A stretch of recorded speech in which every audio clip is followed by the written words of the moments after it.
piece I will be looking at is called Time Transfixed by Renee Magritte. It is an oil-on-canvas painting of a peculiar living room scene involving a fireplace, a mirror, wood floors, a clock, and a locomotive that appears to be protruding from the middle of the fireplace. This painting, like much of Magritte's work, is surrealist. It takes familiar aspects of everyday life and changes them slightly to encompass the mystery and majesty of a dreamlike world. The dreamlike world Magritte utilizes in his paintings draws much attention to his work. He is known worldwide for his hauntingly familiar paintings, and his work continues to entrance audiences around the world. But why is his work so enchanting, and what makes this piece in particular stand out to and attract an audience? The enchantment of this piece comes not only from the painting's creation, but from the subject as well. The painting is simple, done in oil on canvas, and shows great skill and mastery over the art of painting. The lines are clean, the shadows are correct, the shapes are clear, the subject is concise. The composition of the painting is enchanting, but that's not the only interesting thing about the painting's creation. It does take a special type of person to paint so skillfully, and not everyone has that talent. However, the extraordinary imagination and creativity one must possess to imagine and execute this type of painting also adds to the enchanting nature of Magritte's art. As Gell states in his work, the enchantment of technology comes from its becoming rather than its being, meaning that the creation of the piece adds to the value and enjoyment of the piece rather than if it came into the world being fully formed. But why are we under its spell, and what makes us so attracted to this form? I believe this has everything to do with the subject of the painting. It is familiar. This is a fireplace and living room scene we could all recognize, but the warmth and familiarity of home is pierced by the dark and unfamiliar locomotive. Magritte, with all his creativity and unbeknownst imagination, is taking the unknown and bringing it into the known. He is, in Gell's terms, making what is out of what is not, and making what is not out of what is. In a strange moment of serendipity, Magritte also unknowingly acknowledges the enchantment of technology himself, recalling a moment as a young boy when he witnessed an artist painting in a grove nearby his house. He was so enchanted by the strange and almost supernatural activity that he wanted to know more about what it meant to be a painter and what it meant to paint. His early work reflects the art of the artist nearby his house. This is a landscape scene that was some of Magritte's early work, and that's exactly what the artist near his house was doing. The composition and creation of this work of art are not the only things that make this piece worth talking about. We can also look at the impact of the individual piece based on its resonance and wonder, as stated in the work of Greenblatt. We know that resonance is the power the displayed object has to reach out to the viewer and evoke complex cultural forces. And we know that wonder is a piece's ability to stop people in their tracks or an object's ability to gain the attention of the viewer. Wonder, in this case, relates directly to the painting itself. What makes the viewer want to look at it? Time Transfixed has very strong wonder capabilities.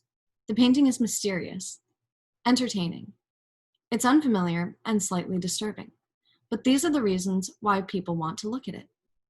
Art, especially in Magritte's form, is supposed to draw the viewer into a new world, to make them question apparent truths and expand the possibilities of reality. Resonance is slightly different. It's not just about the object, but about the social context surrounding it. When giving this piece away to the benefactor of the painting, Magritte was actively thinking about the resonance of his work. When he gave the painting to the collector named Edward James, who was holding a large ball in his home, Magritte wanted James to place the painting at the bottom of the stairs, a very prominent location, so that it could stab the guests on their way up to the ball. However, the benefactor, James, ironically placed the painting above the fireplace. Magritte believed that the painting would have had more resonance if it was placed in a more prominent location, directly impacting the way the guests would see the art. In this case, the choice to place it above the fireplace instead of at the bottom of the stairs was an interesting decision, as the painting does reflect the actual fireplace below, but the placement does not reflect the desires and intentions of the artist or the desired resonance of the art. Now, this artwork is easy to classify in the craft terms highlighted by Gertz.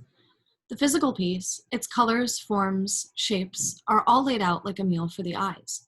But what is this work saying about culture?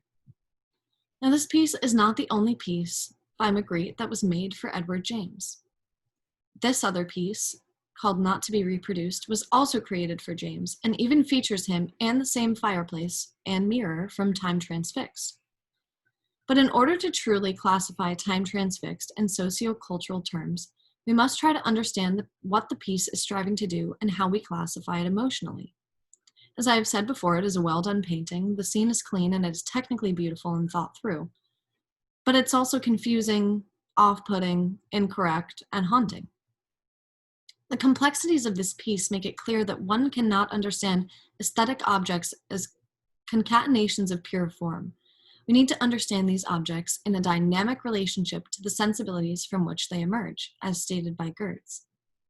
This artwork was inspired by the dining room of the benefactor Edward James, and the circumstances of its creation, its name, which directly translates to the concept of ongoing time stabbed by a dagger, now known as Time Transfixed, hints to a greater cultural meaning behind the artwork.